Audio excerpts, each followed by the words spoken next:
4-5 സ്ലൈഡിൽ മിസ്റ്റർ താണ അതിനെ കുറിച്ച് സംസാരിച്ചിരുന്നു. ഒരു സൈബർ ക്രൈം ഇന്ന് എല്ലാം സൈബർ ഫ്രോഡുകളുടെ ഇടയിലൂടെയാണ് നമ്മൾ പോയിക്കൊണ്ടിരിക്കുന്നത്.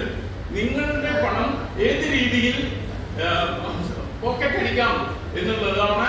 ആദ്യമൊക്കെ ബലമായി പോക്കറ്റ് അടിക്കുകയാണെങ്കിൽ ഇന്ന് നിങ്ങളറിയാതെ നിങ്ങളുടെ പണം പല മാർഗത്തിലൂടെയും പോക്കറ്റ് അടിക്കപ്പെടുന്നു. അപ്പൊ അതിന് പലതരം പേരുകൾ പറയപ്പെടുന്നുണ്ട്.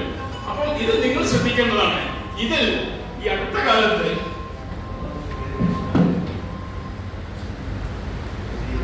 നമ്മൾ വിചാരിക്കും എല്ലാവരും നമ്മൾക്ക് വിവരമുള്ളവരാണ്, നമ്മൾക്കറിയാം എന്നെ ആരും പോക്കറ്റ് അടിക്കില്ല എന്ന് വിചാരിക്കാം.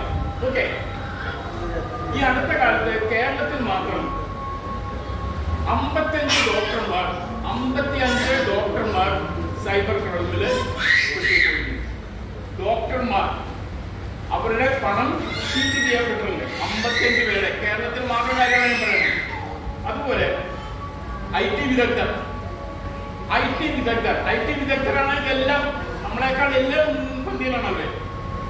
93 IT വിദഗ്ധരുടെ പണം സൈബർ ക്രൈമിലൂടെ നഷ്ടപ്പെട്ടിട്ടുണ്ട്. കേരളത്തിൽ മാത്രം കണക്കാണ്. അതുപോലെ സ്വകാര്യ സ്ഥാപനങ്ങളുടെ വ്യക്തികള്, വ്യാപാരികള്, IT പ്രൊഫഷണലുകൾ, വീട്ടമ്മമാർ, വിരമിച്ചവർ, വിദേശ മലയാളികൾ, സർക്കാർ ഉദ്യോഗസ്ഥർ, ഡോക്ടർമാർ, വിദ്യാർത്ഥികൾ, അധ്യാപകർ, ബാങ്ക് ഉദ്യോഗസ്ഥർ, പ്രതിരോധ സേനാംഗങ്ങൾ, തൊഴിൽ രഹിതർ, നഴ്സുമാർ, അഭിഭാഷകർ, കൃഷിക്കാർ, ചാർട്ടേഡ് അക്കൗണ്ടന്റുമാർ, ഫാർമസിസ്റ്റ്, മുതിർന്ന പൗരന്മാർ തുടങ്ങിയ എല്ലാ കാറ്റഗറിയിലും പെട്ടിട്ടുള്ള ജനങ്ങളുടെ പണം സൈബർ ക്രൈം ചെയ്യുന്നവര് വളരെ തന്ത്രപരമായി കുക്ക് ചെയ്യപ്പെട്ടിട്ടുണ്ട്. നിങ്ങൾക്കറിയാമോ,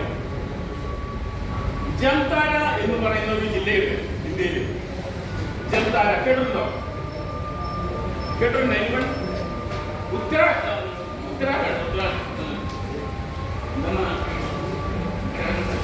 ഛത്തീസ്ഗഡ്.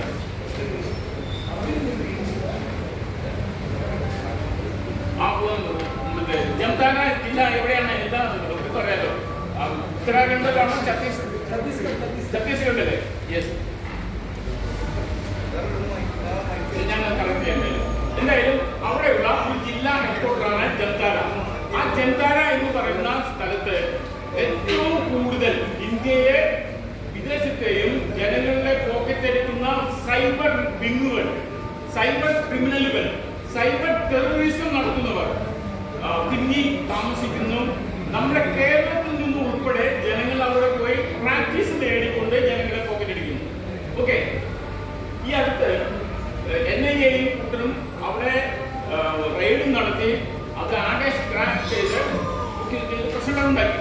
ഓക്കെ, അത്രമാത്രം ഗവൺമെന്റിനടക്കം വെല്ലുവിളിയായിക്കൊണ്ടുള്ള സൈബർ ക്രൈമും ടെററിസമാണ് നടക്കുന്നത്.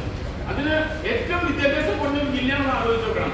ജംതാര എന്ന് പറയുന്ന വിദ്യാഭ്യാസത്തിനും തൊഴിലിനും സാമ്പത്തിക ക്രയവിക്രയങ്ങൾക്കൊന്നും വലിയ സംസ്ഥാനമല്ല, ജില്ലയല്ല. പക്ഷേ ഇന്ത്യയിൽ ഏറ്റവും കൂടുതൽ പണം ലൂട്ട് ചെയ്യപ്പെടുന്ന സൈബർ ക്രൈമിലൂടെ ജംതാര. അതുപോലെ ബംഗാളിലുള്ള അസൻസോൾ ഈ പറഞ്ഞ പ്രദേശത്തും ഈ ടീമാംഗങ്ങൾ അവിടെയും പോയി ട്രെയിനിങ് കൊടുത്ത് എങ്ങനെ കവറായി ഡോക്ടറെ പറ്റിക്കാം, എഞ്ചിനീയറെ പറ്റിക്കാം, സാധാരണക്കാരനെ പറ്റിക്കാം, കച്ചവടക്കാരനെ പറ്റിക്കാം എന്നുള്ള ട്രെയിനിങ് കൊടുത്ത് പറ്റിക്കൽ നടന്നുകൊണ്ടേയിരിക്കുന്നു സൈബർ ക്രൈമിലൂടെ. ഓക്കെ, അപ്പം ഈ മേഖലയൊക്കെ വരുന്നത് നമ്മുടെ ഈ ഹാൻഡ്സെറ്റ്, നമ്മൾക്ക് ഒഴിച്ചുകൂടാൻ പറ്റാത്ത ഈ ഹാൻഡ്സെറ്റിലൂടെയാണ്. അതുകൊണ്ട് തന്നെ നമ്മൾ ഓരോരുത്തരും ഇതിന്റെ ഉപയോഗം നേരത്തെ ആകെയും ഇവിടെ സ്റ്റേറ്റ് അതോറിറ്റിയും പറഞ്ഞതുപോലെ ഇതിന്റെ കവറേജും മറ്റുള്ള കാര്യങ്ങളോടൊപ്പം തന്നെ ഇതിന്റെ ഉപയോഗം ഇത്തരം ക്രിമിനലുകളും കൂടെ ഇതിന്റെ പുറകിലുണ്ട്. ടെററിസമാണ് സൈബർ ക്രൈമിലൂടെ നടക്കുന്നത് എന്നുള്ള ഒരു ജാഗ്രതയോടെ നിങ്ങൾ ഓരോരുത്തരും ഈ കാര്യങ്ങൾ ശ്രദ്ധിച്ചാൽ നമ്മുടെ പണം നമ്മൾക്ക് നഷ്ടപ്പെടാതെ നോക്കാൻ കഴിയും. ഇത്രയും പറഞ്ഞുകൊണ്ട് ഞാൻ എന്റെ വാക്കുകൾ ഉപസംഹരിക്കുന്നു. നമസ്കാരം.